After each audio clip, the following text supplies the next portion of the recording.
शलाकया चक्षुरुन्मिलितं येन तस्मै श्रीगुरवे नमः। श्रीगौरंगा नित्यानंद श्री अद्वैतचंद्र गदाधर श्रीवासादि गौरभक्तवृंद वाञ्छाकल्पतरुभ्यश्च कृपा सिन्धुभ्येव च पतितानां पावनेभ्यो वैष्णवेभ्यो नमो नमः। हरे कृष्णा कृष्णा कृष्णा हरे हरे, हरे राम राम राम हरे हरे। तो आज श्री श्री प्रेम भक्ति चंद्रिका के 41वें श्लोक पे हम चर्चा करेंगे। शील ठाकुर महाशय आज भजन के जो अन्य अनर्थ हैं उन्हें त्याग कर कहते हैं कि हाँ कृष्ण कहते हुए कैसे जीव सर्वाधिक आनंद प्राप्त करता है। इस त्रिपदी में श्रीपाद वो बता रहे हैं। कहते अन्य व्रत अन्य दान नाहि करो वस्तु ज्ञान, अन्य सेवा अन्य देव पूजा। हाँ हाँ कृष्ण बोली बोली बेड़ावो आनंद कोरी, मने आर नहीं जेनो दूजा।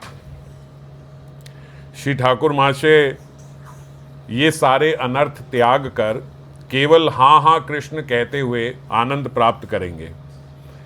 अनर्थ क्या है? बोले पहले जो बताए, अन्य व्रत अन्य दान नाहि करो वस्तु ज्ञान, अन्य सेवा अन्य देव पूजा। ये सारे बोले त्याग कर हाँ हाँ कृष्ण बोली बोली कह के आनंद प्रदान करेंगे और आनंद लेंगे। पहले त्याज्य विषय के बारे में चर्चा कर रहे हैं कि क्या क्या त्यागना है तभी आनंद होगा हाँ हाँ कृष्ण कही। तो क्या त्यागना है? उसमें सर्वप्रथम है अन्य व्रत। हम लोग सब जो वैष्णव हैं वो श्री हरिवासर आदि वैष्णव व्रतों का पालन करते हैं और अन्य व्रतों को हम लोग नहीं रखा करते। इसका तात्पर्य ये नहीं है कि अन्य व्रत को हम लोग कुछ कम समझें। सबसे पहले इसका अर्थ ये समझते हैं कि इसका अर्थ क्या नहीं है।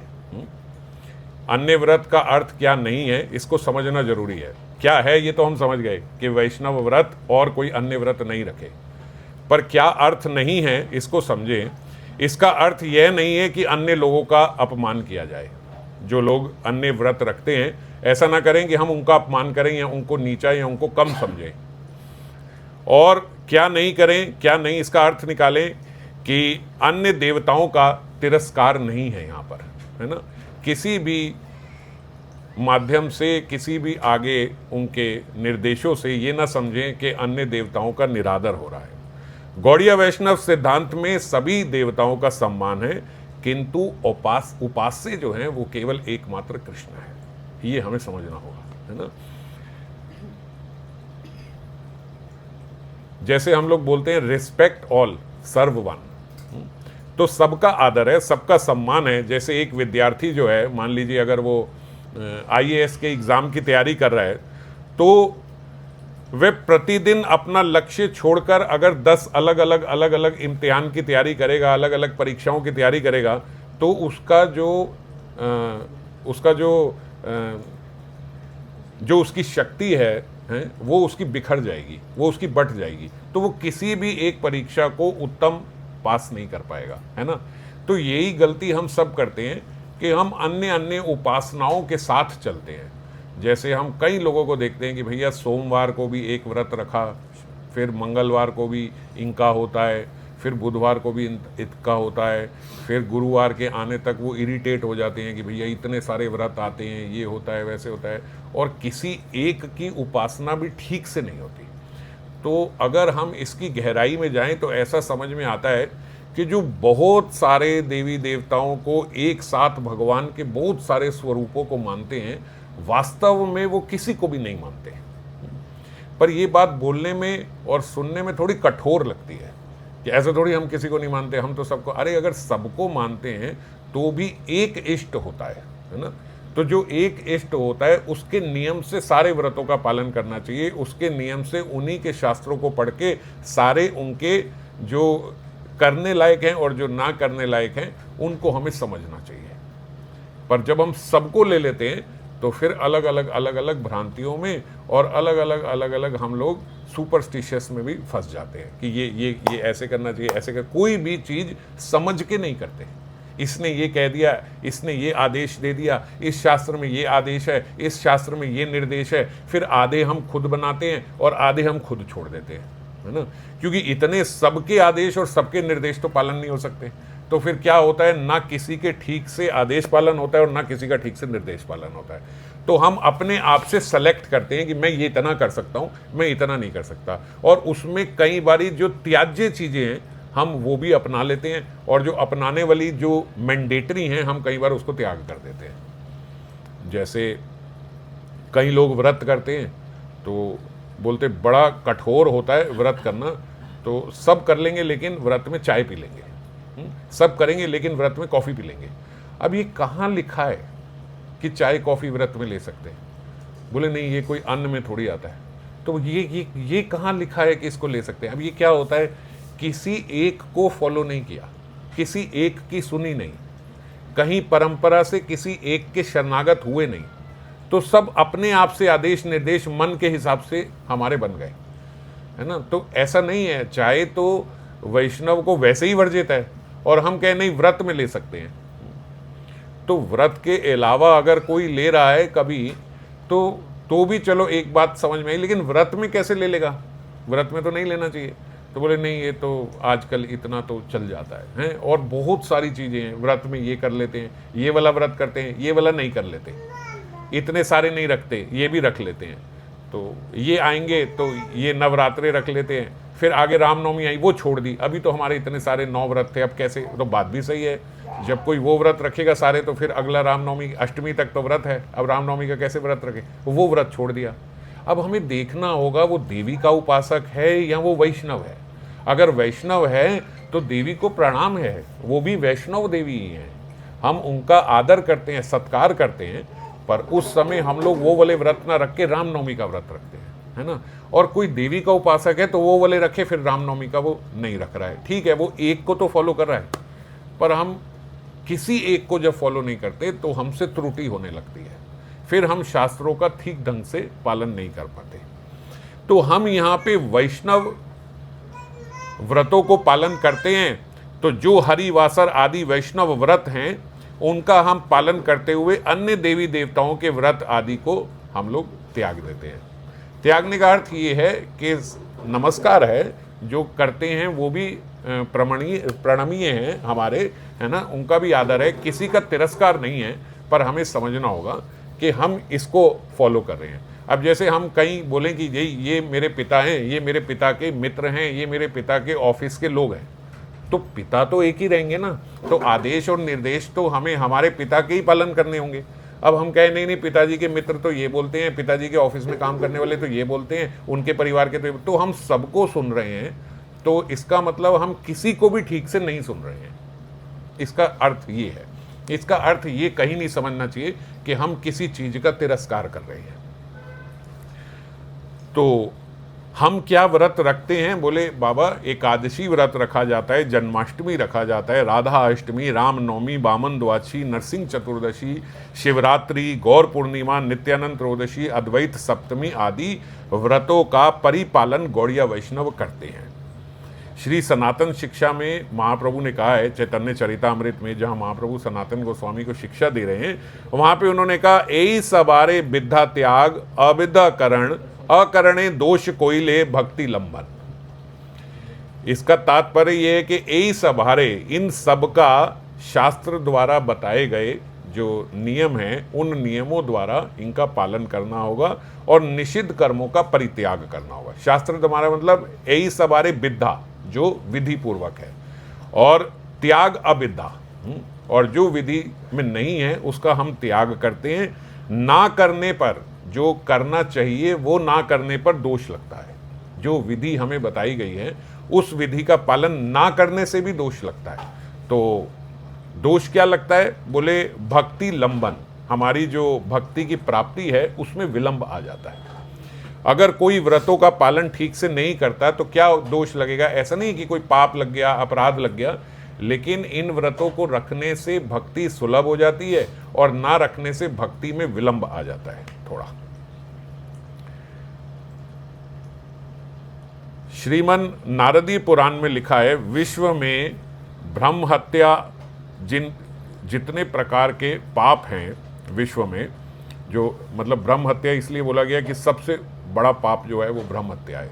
तो ब्रह्म हत्या तक जितने सारे पाप हैं वे सभी पाप श्री हरिवासर में अन्न के आश्रय ले लेते हैं। मानी श्री हरिवासर मतलब इस प्रकार के जो व्रत हैं, जो ऐसे एकादशी आदि जो ये व्रत हैं, इन व्रतों में बोले जो सारे जीव के पाप हैं वो अन्न में प्रवेश कर जाते हैं। तो उस दिन अन्न भोजन के माध्यम से जीव उन सारे पापों को ग्रहण कर लेता है। देखो, एक एकादशी हम रखते हैं तो हम कहते हैं पता नहीं कितने सुमेरु पर्वत जितने जो पाप हैं उन सारे पापों का जीव का नाश हो जाता है जो व्रत रखता है उसका।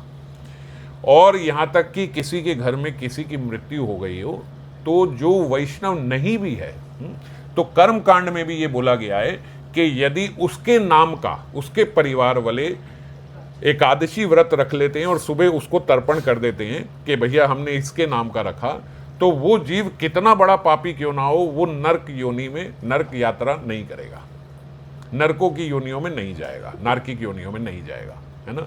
क्या किया? केवल एक एकादशी का व्रत किया। अब जो ये सारे पाप हैं, देखो सृष्टि का बैलेंस सारा बराबर रहता है।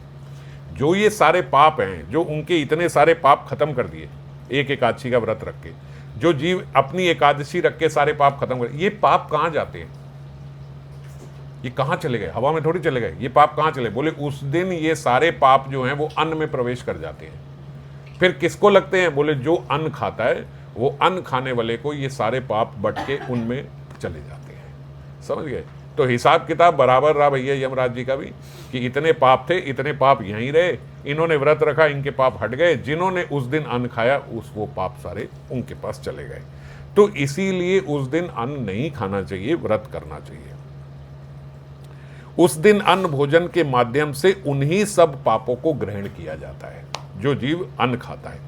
और स्कंद पुराण में आया है, जो एकादशी को अन्न खाता है वह माता पिता भ्राता एवं गुरु हत्या के पाप से ग्रस्त होता है और सदा के लिए विष्णु लोक से तो विच्युत हो जाता है, कि अब वो कभी भगवान के लोक को तो प्राप्त नहीं करेगा। क्यों? क्योंकि ये सारे पाप उसको लग गए। आपको भाई ये सारे पाप कैसे लग गए? बोले भैया इतने सारे जन जिन्होंने व्रत रखा उनके सारे पाप हट गए, और उन्होंने जिनके लिए रखा, आपको वैष्णव जन तो कभी ऐसा पाप ही नहीं करते कि माता पिता की हत्या करे, गुरु की हत्या करे, ऐसा पाप उन्होंने किया ही नहीं होता। तो अन्न में कैसे जाएगा? तो बोले उनके लिए, जिनके लिए उन्होंने व्रत रखा, अब वो कैसा है कैसा नहीं है ना, तो जिनके लिए व्रत रखा उनके भी सारे पाप जो हैं वो अन्न में आ जाते हैं, और जो उस अन्न को ग्रहण करता है वो सारे पाप फिर उसको लग जाते हैं। वैष्णव तंत्र में लिखा है कि महापुण्यमय एकादशी तिथि श्री विष्णु को परम प्रिय है।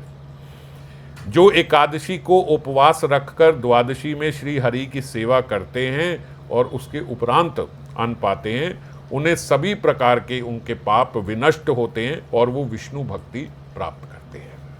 उनके भीतर विष्णु भक्ति उत्पन्न होती है। कब करना चाहिए? बोले एकादशी का पूर्ण रूप से व्रत करके, अगले दिन भगवान की अर्च विग्रह की सेवा करके, उसके बाद अन्न पाया जाता है भगवान को पवाकर।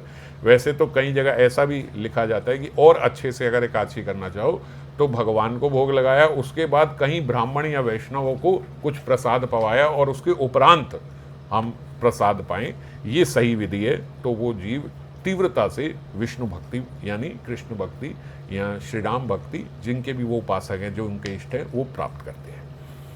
श्री हरि भक्ति विलास में वैष्णव व्रत का महिमा कीर्तन किया गया है और वैष्णव व्रत छोड़कर अन्य व्रत रखने को दोष बताया गया है।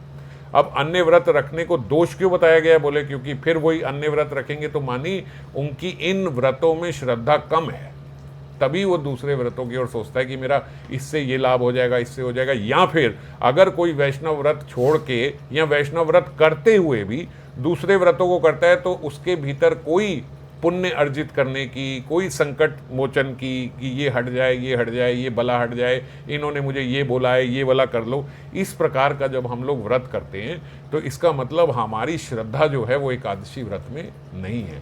तो जो हमारी श्रद्धा वहाँ घटी है, उस श्रद्धा घटने का हमको दोष लगता है ना, कि जो हम कार्य कर रहे हैं उसमें हमारी ठीक से पूर्ण रूप से श्रद्धा नहीं है। तो इसीलिए जो एकादशी परित्याग कर अन्य व्रत पालन करता है वह समझो हाथ में आए महारत्न को त्याग कर उसके बदले मिट्टी का ढेला चाहता है।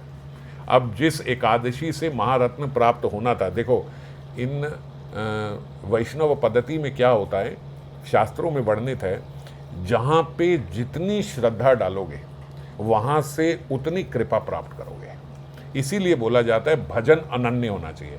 अनन्य का क्या हुआ, मतलब आपकी 100% श्रद्धा उसमें चली गई। इसके पीछे की साइंस है, मैं वो आपको समझा रहा हूँ। क्यों अनन्य, अनन्य क्यों? हम बोले भाई भगवान आप इतना वो क्यों करते हो, आप ही का करूँ इनका ना करूँ, कोई द्वेष नहीं है।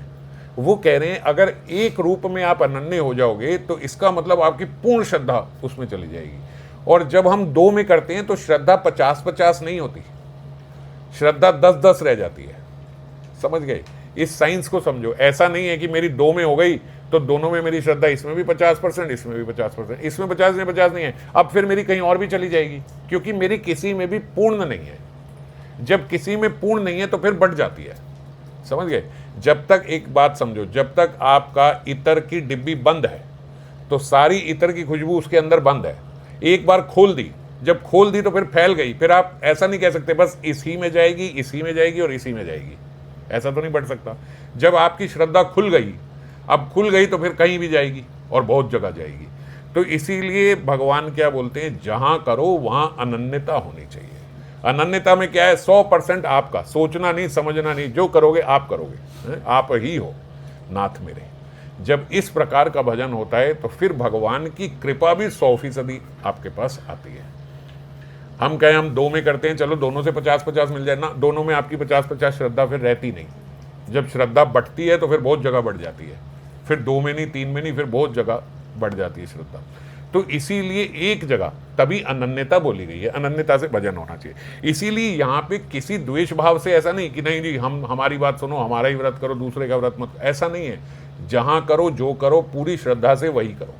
तो इसलिए वैष्णवों को बोला गया कि भैया अन्य व्रत ना करके अगर आप ये करोगे तो, और जो अन्य व्रत करता है तो बोले अन्य व्रत करता है तो समझो रत्न हाथ में आ गया था, अब मिट्टी का ढेला आया।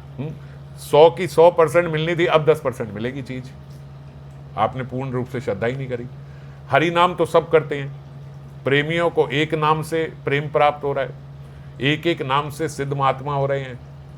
हम सालों से कर रहे हैं, कोई प्राप्ति नहीं हो रही। कोई नाम में भेद है क्या? नाम में भेद नहीं है, हमारी श्रद्धा में भेद है। अगर हमारी श्रद्धा पूर्ण रूप से नाम में हो जाए, अगर हमारी श्रद्धा जैसे महात्माओं ने कहा ऐसे हो जाए कि ठाकुर जी आप एक बार को आओ ना आओ चलेगा, नाम ना छूटे आपका, है ना। तो इस प्रकार की अगर श्रद्धा हो गई तो नाम, एक नाम से ही प्रेम प्राप्त हो जाएगा। भक्ति पाने के इच्छुक साधक के लिए अन्य दान भी त्याज्य है। श्री कृष्ण और वैष्णव की प्रीति के अतिरिक्त अन्य उद्देश्य से किया गया दान या अपात्र को किया गया दान ही अन्य दान कहलाता है। अन्य दान की परिभाषा है, अन्य दान की क्या परिभाषा है कि भैया जो दान करें, हम लोग तो और ऊपर की बात समझते हैं गुरुदेव की कृपा से, बोले आप दान को दान न कह के भेंट समझो। तो जो ये वैष्णव की प्रीति के लिए किया जाता है और भगवान की प्रसन्नता के लिए किया जाता है, इस उद्देश्य से किया गया जो दान है वो ठीक रूप से दान माना गया। लेकिन ये अगर आपका उद्देश्य नहीं है तो फिर उसको अन्य दान कहा जाएगा। श्री विष्णु की प्रीति कामना से वैष्णवों को ही दान करना होगा। श्री विष्णु की प्रीति कामना से अगर वैष्णव को भी दान दे रहे हैं तो उस वैष्णव से हमारी कोई एक्सपेक्टेशन ना बन जाए, समझ गए। तो इसीलिए इस बात को बोला जाता है कि श्री विष्णु की प्रीति कामना से वैष्णवों को दान करो, उन्हीं से ग्रहण भी करो। और कैसे? बोले उनको मेरे तुल्य मानकर, उनको मेरे तुल्य पूज्य मानकर।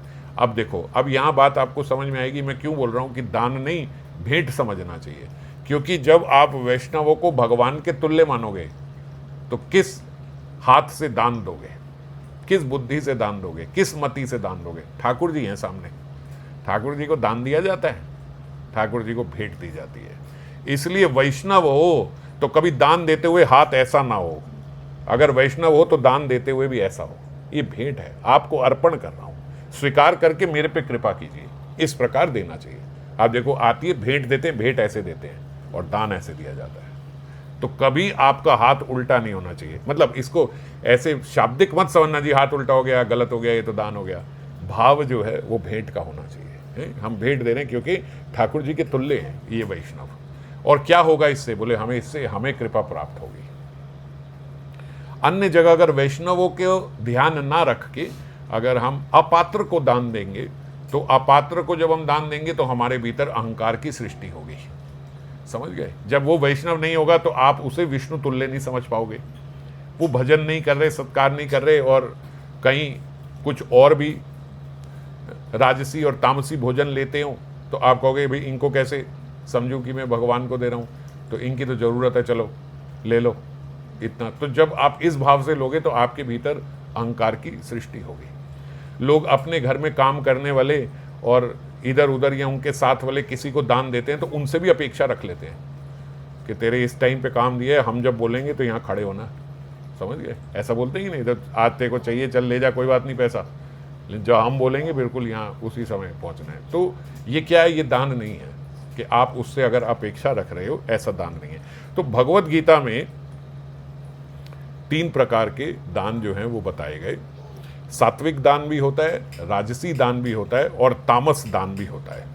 और उनकी बात बताई गई यथा योग्य देश काल और पात्र देख के कि हम किसको दे रहे हैं, जो धन हम दे रहे हैं ये कहाँ इस्तेमाल होगा, जो वस्तु हम दे रहे हैं वो कहाँ इस्तेमाल होगी, वो ठीक कार्य में लगेगी कि नहीं लगेगी, ये ध्यान देना चाहिए। इसीलिए बोला जाता है आप चाहे गौ दान भी कर दो, जो सर्वश्रेष्ठ सर्वोपरि दान है, तब भी देखना चाहिए जिसको गौ दे रहे हैं वो उस गौ का क्या करेगा, है ना। तो आज गौवा दूध दे रही है, सब रख लेते हैं, जब गौवा ने दूध देना बंद किया तो उसको बेच दिया, और बेच दिया किसको? कसाई को बेच दिया। अब वो कसाई जब गाय काटेगा तो उसका अपराध बेचने वाले को भी लगेगा, क्योंकि आप जानते थे कि आप किसको बेच रहे हो। समझ गए? आपकी नॉलेज में था ये कि मैं ये क्या कर रहा हूँ। तो जब आपकी नॉलेज में था तो वो कसाई जितना काटने का पाप का अधिकारी है, उतना ही पाप का अधिकारी वो गाय बेचने वाला भी है। ये ध्यान रखना होगा। तो इसीलिए पात्र का विचार करना चाहिए, देश का काल का विचार करना चाहिए, और ऐसा विचार करके जब हम दान करते हैं तो उसको सात्विक दान कहा जाता है। और फिर एक दान होता है राजसी दान। राजसी दान क्या है? बोले जो स्वर्ग आदि फलों की कामना से अति कष्ट के साथ दान किया जाता है। हम कहे भैया अगर आपको अपने पिताजी को स्वर्गवास दिलाना है तो यहाँ इस मंदिर में 20 पंखे लगवा दो। अब महाराज हमारी हिम्मत भी नहीं है, मगर मोह भी है, और ऐसा लगता है कि चलो उनका कल्याण हो जाए, तो किसी तरीके से कैसे कूसे थोड़ा गुस्सा होकर पंडित जी इतना खर्चा कराते हैं, ये कराते वो कराते, ऐसा बोल के हमने किसी तरीके से 20 पंखे दे भी दिए। तो जो हमने 20 पंखे दिए वो दिए उनके स्वर्ग की कामना से, है ना। और जो दिया वो कष्ट से दिया, अपने मन से नहीं दिया, खुश होके नहीं दिया, फंस गए, देना पड़ गया। या कहीं हमने पूजा कराई, बाद में पंडित जी ने दक्षिणा मांग ली, अब ना देते बनती ना रोकते बनती। पंडित जी हैं, ब्राह्मण हैं, पता नहीं क्या क्या बोल देंगे, क्या करेंगे, या पूजा भी कराइए तो जीव कष्ट से दे देता है। मांगने वाले भी ज़्यादा मांग लेते हैं और देने वाला भी कष्ट से दे देता है। तो जो इस प्रकार का जो दान होता है उसको बोलते हैं राजसी दान है। अगर देने वाले ने प्रसन्नता से नहीं दिया, देने वाले ने अपने मन से नहीं दिया, तो वो राजसी दान हो गया। और आदेश में, अकाल में, अपात्र को सत्कार के बिना अवज्ञा के साथ दान दिया जाए तो उसको तमोगुणी दान बोलते हैं। इसमें आपने क्या किया कि भैया किसी का आदेश हुआ है यहाँ रहना है तो यहाँ इतना देना पड़ेगा, इतना हम लोग डालते हैं सेवा में, इतना किराया दो और इतना सेवा में डालो। अरे महाराज ये अच्छी बात होगी, डालना पड़ गया, है ना। या फिर कोई वही ब्राह्मण किसी के यहाँ आए या कुछ आए, चलो जी इतना आपको करना ही पड़ेगा, नहीं करोगे तो नर्क जाओगे, ये करोगे वो करो, बेचारे को डालना पड़ गया। या फिर हमने ही अपात्र को दे दिया, हमें पता है वो मदिरा पान करता है, सब ये करता है, मेरे पैसों से झूठ बोल रहा है, कल को जाके मदिरा ही पान करेगा, ये करेगा वगैरह, अरे दो यार इसको, क्योंकि हमें भी इसकी ज़रूरत होती है, अभी जो मर्जी करे, जब हमारा काम निकले हम कराएंगे इससे। इस प्रकार का जब दान दिया जाता है और अवज्ञा के साथ दिया जाता है, मांगने वाला भी मांग रहा है और आप भी ऐसे करते हो, चल जा वो देख लेंगे आगे तेरे को, है ना, तो ऐसा दान जो किया जाता है, बोले वो तामसी दान है। और हमें कौन सा दान करना चाहिए? हमें इन तीनों में से कोई दान नहीं करना चाहिए, क्योंकि जो गुणमय दान है ये सारे गुणमय हैं, सतोगुण, रजोगुण, तमोगुण, ये जो गुणमय दान है ये सारे अन्य दान में आते हैं। इनसे कृष्ण भक्ति प्राप्ति की बाबा बोलते कोई संभावना नहीं है, इसीलिए साधक इनका वर्जन करे और विष्णु प्रीति की कामना से वैष्णवों को किया गया जो दान है उसके फल स्वरूप ही कृष्ण प्राप्ति होती है, क्योंकि वो जो दान है वो निर्गुण है। जो वैष्णवों को दिया गया, जो विष्णु प्रीति की कामना से किया गया, वो सतोगुण से भी ऊपर है, वो निर्गुण है, उसमें कोई कामना ही नहीं है। जहाँ कोई कामना नहीं है, जहाँ कोई अपेक्षा नहीं है, वहाँ का जो दान है वो दान ही नहीं रहता, वो दान भेंट बन जाती है। वो तो विष्णु की प्रसन्नता के लिए कोई चीज़ दी गई को दान कैसे कहोगे, है ना। तो इसीलिए वो दान ही नहीं रही, तो ना वो सतोगुणी दान, ना रजोगुणी दान, ना तमोगुणी दान, वो भेंट हो गई। इस प्रकार से भेंट देनी चाहिए। इन सब दान में जिसमें भी हम फंसेंगे, इसमें कहीं भी कृष्ण प्रेम प्राप्ति की आशा नहीं है, इसलिए इन सब को अन्य दान में लिया गया। फिर बोलते हैं और ना ही करो वस्तु ज्ञान। अन्य जगह पे वस्तु ज्ञान भी नहीं हो, यानी कहाँ होना चाहिए? प्रकरण के अनुरूप बोलते हैं श्री कृष्ण, कृष्ण भक्ति और कृष्ण दास, इस त्रिविध परमार्थिक तत्व ज्ञान के अतिरिक्त अन्य किसी की जो कामना, अन्य किसी में जो हमारा ज्ञान है, वस्तु ज्ञान है, वो अन्य वस्तु ज्ञान है। इसके अलावा, किसके अलावा? श्री कृष्ण, कृष्ण भक्ति और कृष्ण दास। यानी श्री कृष्ण कौन हुए? भगवान, कृष्ण भक्ति और फिर कृष्ण दास, तो भक्त, भक्ति, भगवंत, है ना, ये तीनों हो गए, ये तीन आ गए। इन तीनों में वस्तु ज्ञान होना चाहिए, मतलब ये तीन हैं जो प्राप्त करने के लिए हैं, और हमें कुछ प्राप्त करना नहीं है, बस यही प्राप्त करना है। वस्तु ज्ञान मतलब जो प्राप्त करने की वस्तु है वो ये है, जो भी हम कर रहे हैं उसमें हमें क्या प्राप्त करना है, यही प्राप्त करने है बस हमें। अन्य किसी वस्तु ज्ञान की हमें आवश्यकता ही नहीं है, और किसी कहीं से हमें और कोई ज्ञान लेना ही नहीं। हमें कौन सा ज्ञान लेना है? जहाँ कृष्ण का ज्ञान हो। हमें कौन सा ज्ञान लेना है? जहाँ कृष्ण भक्त के बारे में बताया जाए, जैसे भक्तमाल इत्यादि हम जो पढ़े। हमें कहाँ देना है? भैया कृष्ण दास हो, है ना, इनकी सेवा प्राप्त हो, बस यही। बाकी सब अन्य हमें आवश्यकता नहीं है। जिस वस्तु को जानने के बाद और कुछ जानने लायक नहीं है, जिसे पाकर कुछ पाने लायक नहीं बचता, वही अच्युत ही परम वस्तु है। यानी वे भगवान, वे श्री ठाकुर, वे श्री हरि, यही हमारी बस परम वस्तु है। हमें आपको ही पाना है, आप ही की सेवा चाहिए, आपके भक्तों की सेवा चाहिए, आप ही के दास बनना है हमें, और कुछ नहीं चाहिए। श्रीमद् भागवत में प्रतिपाद्य तत्व है, उसी परम वस्तु को जानने के लिए साधन, भजन और ब्रजवास है। ब्रजवास क्यों है? आप ही को पाने के लिए। सारा साधन किस लिए? आपको पाने के लिए। और भजन किस लिए? वो भी आपको ही पाने के लिए, और अन्य कुछ नहीं चाहिए। यहाँ बाबा ने कृष्ण कर्णामृत का एक उदाहरण लिया कि उसमें वहाँ पे भी बिल्वा मंगल ठाकुर जी कह रहे हैं, लीला शुक जी, वृंदावन में नित्य विराजमान श्री कृष्ण ऐसे अनुपम किशोर हैं जिनकी रूप माधुरी, वेणु माधुरी और करुणा से समस्त जगत मोहित है। भगवान श्री कृष्ण की रूप माधुरी, वेणु माधुरी और करुणा, इनसे सारा जगत मोहित है। जो एक बार उनसे, उनके दिव्य सौंदर्य का रस पा लेता है, चख लेता है, उसके हृदय में संसार की अन्य सभी वस्तुएं या अन्य सभी वस्तुओं के प्रति स्वतः ही अरुचि उत्पन्न हो जाती है। एक बार ठाकुर जी के सौंदर्य का रस किसी ने पा लिया, एक बार उनकी करुणा किसी ने देख ली, एक बार उनका सौंदर्य किसी ने देख लिया, उसके बाद एक बार वेणु किसी की, उनकी किसी ने सुन ली तो बोलते उसके बाद फिर इस जगत में उसको किसी चीज़ में रुचि नहीं रहती, फिर बस वो ही चाहिए, क्योंकि उसे परम आनंद और वास्तविक आश्रय मिल जाता है। तो इसीलिए इसको बोला गया यही वस्तु ज्ञान है ना, क्योंकि एक बार ये मिल गया तो फिर मन कहीं और भागता नहीं है, इसीलिए यही एक हमारे लिए वस्तु ज्ञान है। फिर कहते अन्य सेवा, यहाँ अन्य सेवा के साथ बोला गया अन्य सेवा और अन्य देव पूजा। तो अन्य सेवा को भी अन्य पूजा ही समझना होगा। अन्य सेवा मतलब अन्य पूजा। अन्य पूजा में बोलते यहां श्री कृष्ण और उनके भक्तों की सेवा के अतिरिक्त दूसरे किसी की सेवा एवं अन्य देवों की पूजा वैष्णव के लिए निषिद्ध है। अब आपको भैया कहीं कोई सड़क पे गिर जाए, किसी को एक्सीडेंट हो जाए, किसी को लग जाए, तो क्या हम देखें वहाँ के गले में कंठी है कि नहीं है, वैष्णव है कि नहीं है, वैष्णव की सेवा करे दूसरे की सेवा ना करे, ऐसा बोला गया है क्या? तो इसीलिए यहाँ स्पष्ट रूप से बताया अन्य सेवा मतलब अन्य पूजा, है ना।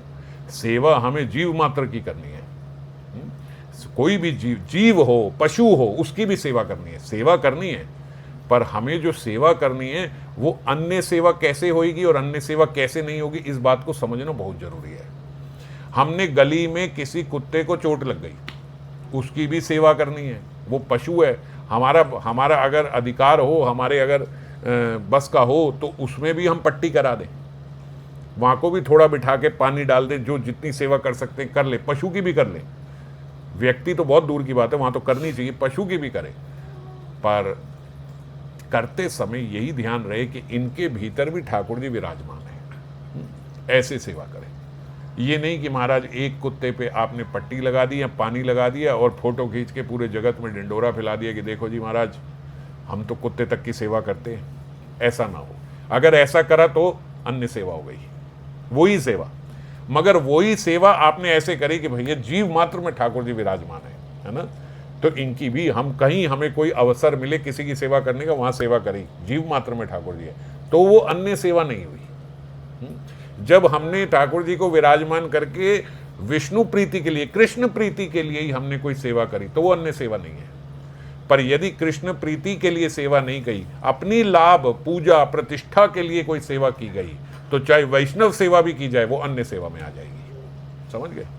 आपने करी तो वैष्णव की सेवा, लेकिन अपनी प्रतिष्ठा के लिए करी तो वो अन्य सेवा हो गई। और साधक के लिए श्री कृष्ण सेवा की या अर्च विग्रह सेवा की नित्यता है। हमारे घर में जो अर्च विग्रह हैं, इनकी नित्यता है। नित्यता मतलब इनकी नित्य सेवा करनी ही है। उसके साथ वैष्णव की सेवा भी नियमित कारणीय है, और कहीं तो जथा अवसर हमें मिले तो हमें सेवा करनी है। जैसे मैंने कहा जीव मात्र की सेवा करनी है, पशु हो, पक्षी हो, जीव हो, कोई हो, मनुष्य हो, हमें सबकी सेवा करनी है। जहां अवसर मिले वहां सेवा करोगे ना, जहां आपको लगे कि सेवा की आवश्यकता है वहां सेवा करो। पर वैष्णव सेवा में देखना होगा, अवसर की खोज नहीं करनी। हमें वैष्णव सेवा करनी है ना, हमें अवसर निकालना है वैष्णव सेवा करने के लिए। ये भेद है, यहाँ जो समझाया जा रहा है उसको समझना होगा। वैष्णव सेवा करनी है, दूसरी सेवा जहाँ मौका मिले, जहाँ जरूरत हो वहाँ सेवा कर देंगे। पर वैष्णव सेवा तो जैसे हम अर्च विग्रह की सेवा करते हैं, जैसे ठाकुर जी की सेवा करते हैं, ऐसे थोड़ा नियम बनाएं कि किसी प्रकार से हमसे वैष्णव सेवा हो, ऐसे वैष्णव सेवा करनी है। भगवान ने उद्धव जी को अपनी स्वयं की सेवा से भी अधिक वैष्णव सेवा बताई है। इसीलिए यहां पहले बोला कृष्ण सेवा और अर्च विग्रह सेवा की नित्यता है, और वैष्णव सेवा जो है वो भी नियमित है। और उद्धव जी को भगवान क्या बता रहे हैं कि मेरी सेवा एक बार को रह जाए, पर मेरे वैष्णव की सेवा का नियम नहीं रहना चाहिए, वो भी नित्य होनी चाहिए। श्रीमद् भागवतम में 11, 19, 21 बाबा ने बोला, यहां लिखा है मद भक्त पूजा अभ्याधिका, मद भक्त पूजा अभ्याधिका सर्वभूतेषु मनमति, यानी मेरे भक्त की जो पूजा है वो मुझे मेरी स्वयं की सेवा से भी अधिक ज्यादा संतोष देती है। मद भक्त पूजा अभियाधिका, वो और ज्यादा मुझे प्रसन्न करती है, संतोष देती है, मेरे भक्तों की जो पूजा है। और लेकिन करनी कैसे चाहिए? सर्वभूतेषु मनमति, सारे जीवों में मेरी उपस्थिति देख के सेवा करनी चाहिए, है ना।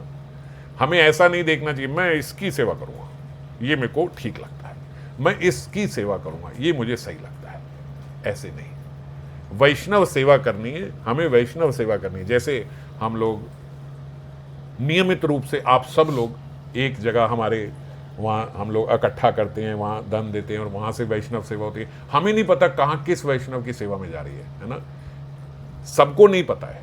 हम एक जगह से लेके कोई एक हम में से है जिसको पता है कि कहाँ जा रही है, हम उस पर विश्वास कर रहे हैं और हम जा रहे हैं, तो हमें भी नहीं पता कि कहाँ जा रही है। तो ये जो वैष्णव सेवा हो रही है, हम तो नियमित वैष्णव सेवा में दे रहे हैं, हम चूज नहीं कर रहे हैं हम इस वैष्णव को देंगे, हम इस वाले वैष्णव को नहीं देंगे, हम इस वाले वैष्णव को, ऐसा नहीं। हाँ, ऐसा कहीं कहीं अवसर मिले इन वैष्णव की सेवा करने का कभी बीच बीच में, वो हम करें, बहुत अच्छी बात है ना। मगर जो नियमित वैष्णव सेवा होती है उसमें हम एकत्रित करके सब महात्माओं की, संतों की, वैष्णवों की, ब्रजवासियों की वहाँ पे सेवा में जाना चाहिए। जो गृहस्थ हैं उनका धन का कुछ हिस्सा जो वो कमा रहे हैं वो फिक्स करके उन्हें भेजना चाहिए, हर महीने इतना इतना इतना। आप सब लोग करते ही हो तो ये करना चाहिए, है ना। जो हम कर रहे हैं बहुत अच्छी बात है। यही यहाँ बाबा ने बताया है कि वैष्णव सेवा भगवान कह रहे हैं नियमित होनी चाहिए, और जिसकी जहाँ जो उसके अलावा जहाँ जिसको आवश्यकता हो हमारी सेवा की, हमें लगे सेवा की ज़रूरत है, तो फिर वहाँ उनमें भगवान की उपस्थिति देख के सेवा करनी चाहिए जो हम सेवा कर रहे हैं। यदि हम भगवान की उपस्थिति नहीं देखते तो आप ब्रज में जाके ब्रजवासी की भी सेवा करके केवल प्रतिष्ठा करना चाहते हो अपनी, तो फिर वो सेवा भी अन्य सेवा में आ जाएगी। क्योंकि अन्य सेवा का मतलब है अन्य अभिलाषिता सेवा। आपकी अभिलाषा कृष्ण प्रेम प्राप्त करने की नहीं थी, आपकी अभिलाषा अपनी प्रतिष्ठा की थी, तो अन्य अभिलाषित सेवा जो है वो अन्य सेवा में आ जाएगी। इतिहास समुच्चय में कहा, विष्णु के कृपा की कामना से वैष्णवों को प्रसन्न करो। विष्णु की कृपा की कामना से वैष्णवों की सेवा करो, उसी से विष्णु की सम्यक कृपा प्राप्त होगी, इसमें संशय नहीं है जो हम चर्चा कर रहे हैं। इसीलिए साधक कृष्ण और कृष्ण भक्त की सेवा करें।